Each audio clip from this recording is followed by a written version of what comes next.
A very warm good morning, dear students. Welcome back to Civics Period, and today we are going to continue with chapter 1, that is the Indian Constitution. In our previous period, we have just discussed a few points, or we can say we have just introduced with the chapter called the Indian Constitution. So basically what a constitution is, we have discussed in our previous period. So a constitution is a set of rules and regulations which are being formulated with consensus. Consensus means the with agreement of various people which are for the betterment of the people of a particular country, and when they are in written form it is considered as a constitution.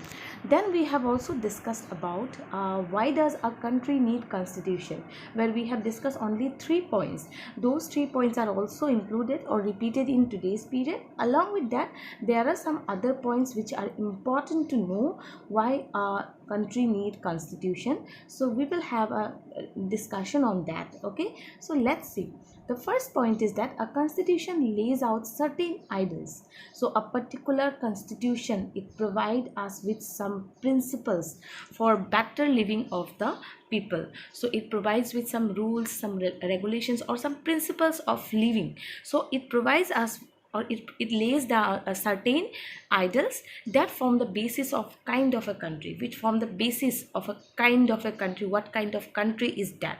Okay, and that the citizens aspire to live. So aspire to live means what? People always want to be in peace. They want to have a proper life, a systematic life, and that's what is being laid by the constitution. So it is a set of rules and regulations which people or citizens they have to follow, but that is also for the good of the people. Then next one is a constitution tells us what the fundamental nature of our society is. So a constitution also tells us about the nature of the government, okay, or nature of the society of the country. What is the prime source, what is the main, importance of the country. Like in a democratic country, it is always people oriented. Everything is people oriented. So that constitution will have all those information, or all those things. It will give an idea regarding the prime importance or prime nature of the country, or the fundamental nature of the country. Then a constitution serves as a set of rules and regulations, which we already discussed in our previous period, that it provides us with some set of rules and regulations and some principles that all persons in a country that agree, because the word consensus was there. So it is good of the people. Looking into each and every person, or looking into each and every community is being considered, and that's why, so that everybody can agree to those rules and regulations. So it is the set of rules and regulations and principles that all person in a country can agree. Everybody can agree to that on the basis of the way in which they want the country to be governed. So it is for the people only. The rules and regulations are for the people only, for better living, for a proper functioning of a country.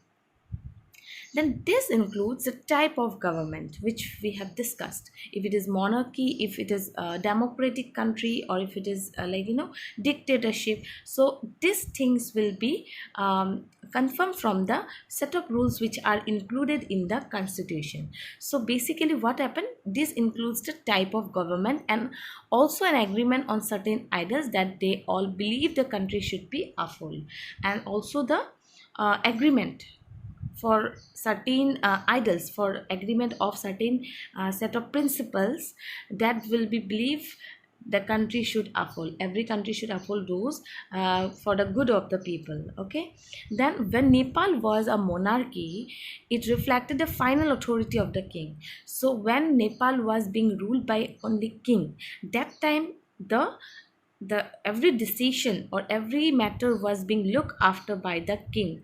But after it has transition, or after there is a transition, or when the Nepal government have from monarchy to it has become a democratic country, then what happened, it started the process of writing a new constitution, because now the rules and regulations for the people will be different.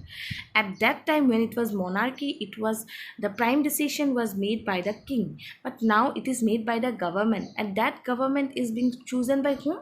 It is by the people only. Then, in a democracy, leaders exercise their power responsibly on the behalf of the people. It defines country's political system. So, in a democracy means the constitution, which includes the rules and regulations for the democratic nations, which includes what, that leaders, they use their power responsibly. They do it very with responsibility for the country, for serving for the country. So on behalf of the people, they do for the betterment of the people. So it defines country's political system.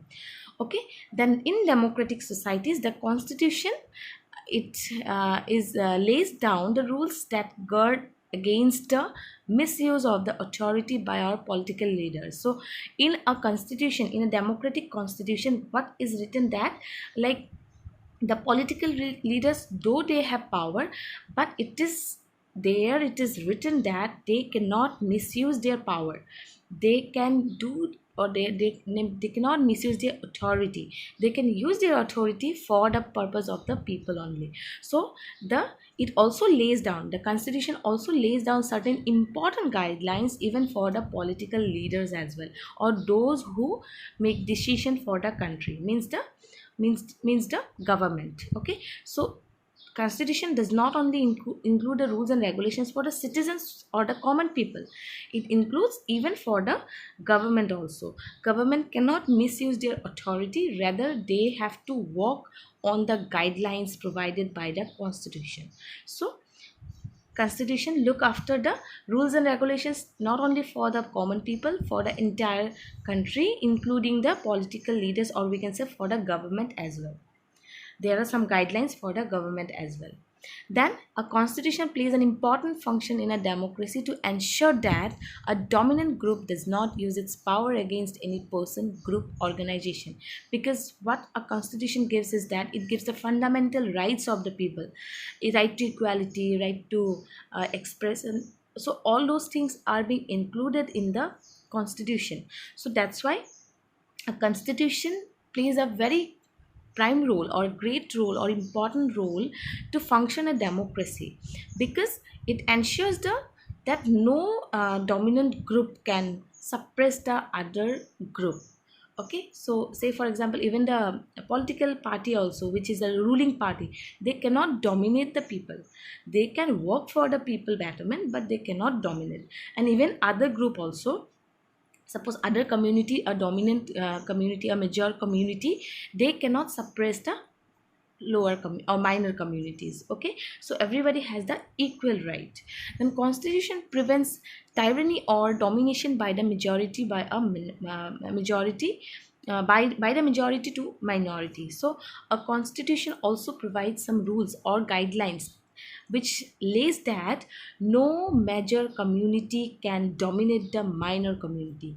Say for example, our India has majority are Hindu community, or we can say Hindu religion, but Hindu religion cannot dominate the other religions. Like it can be Muslim, or it can be Christian, it can be the Buddhism. So these minor this what to say minor religious groups cannot be dominated by a major religious group, that is Hindu. So it is wrong. Constitution does not allow this. Constitution rather says that everybody is same or equal in front of law. Okay, then next, the Indian constitution guarantees the right to equality. Not only right to equality, we will learn about the other fundamental rights also in the chapter constitution. But here it is said that constitution, it guarantees the right to equality without any discrimination of caste, creed, community, okay, gender. So everyone is same, everyone have the same right, they have right to equality. Okay, everyone is equal in front of the law. So that's why the constitution that guarantees this particular fundamental right. Okay, that is the right to equality, and also some other fundamental rights and duties which we will learn later. Then the Indian Constitution, some key features of our Indian Constitution. When was it drafted? Okay, so it was drafted in 1946. So a group of 300 people became the member of the Constitution, or you can say Constituent Assembly. There were 300 members who were the part of the Constituent Assembly, and in 1946, and had written the Indian Constitution. So they have discussed, they have discussed about the rules and guidelines which are being considered for all the people, considering all the people, and also for so that everybody can agree upon that. Okay, while writing the constitution, these members kept in mind that about the different communities who speak different language, belong to different religion, have distinct culture. So no particular majority or no particular community is given prime importance. In fact, everybody had the equality. So that's why when the constitutional rules and regulations and guidelines were being set, or it was being discussed among the 300 people of, or 300 member of the Constituent Assembly in 1946, that time these particular people, they kept in mind about different communities, different religion, different languages, and different people who all are living in the country's boundary. Looking into them, they have decided the set of rules and regulations and the guidelines. So this is all about the Indian Constitution. So when was Indian Constitution drafted? It was in 1946. Okay, and how many members were the or how many people were the members of the Constituent Assembly? It was 300 people. And what they kept in mind while writing about the Constitution, they kept in mind about the different people living in the area with different culture, different religion, different language, different community. So that has been kept in mind while writing the Constitution. Then some of the key features what we are going to discuss, and today we are going to discuss only one about the key feature, and the next one will be discussed in our next period. So first one is what? Federalism. So what is federalism means? Now federalism, it refers to the existence of more than one level of government. So in a country there are more than one level of government. There is a central government, there are state government at different state level, but central government is common for the entire states, and state government have their own state like at state level. So federalism refers to that only, that it refers to more than one level of government in a particular country, and these are at the state and the central level, and citizens are governed by laws and policies made by each of these levels of government, not only state government. So state government cannot take some of the decisions by its own, rather they have to have a discussion with the central government. So the laws, and or we can say the policies and laws, are made by this combined two governments, that is state and the central government. And but some decisions can be made at state level also, but then also we can say that citizens are governed by laws and policies made by each of these levels of government, means both the level, every state level as well as along with the or consensus with the central government. So this is all about for today's period, where we have discussed about the why does a country need a constitution. Basically a country need a constitution for proper functioning of a country, so that there is no conflict among the people, there is no chaos, it runs smoothly, it runs systematically, and it functions smoothly, and there is no problem arises looking into the aspires of the every individual. It is being made. Okay, and then the key feature number one is federalism. Before that we also have learned a few things, that Indian Constitution was drafted in 1946 and 300 members were the part of the Constituent Assembly. They have written the constitution keeping in mind about the different people of the country which belong to different communities, different religion, different caste, different language, and with different customs and traditions. Okay, so that's all. And next one is the federalism. That is the one or number one feature of our Indian constitution, which includes the more than one level of government, which include the state and the central government. Okay, and the rules as well as, or we can say, laws and policies are made for the people by these two government. Okay, so this is all about for today's class. Okay, thank you so much, students.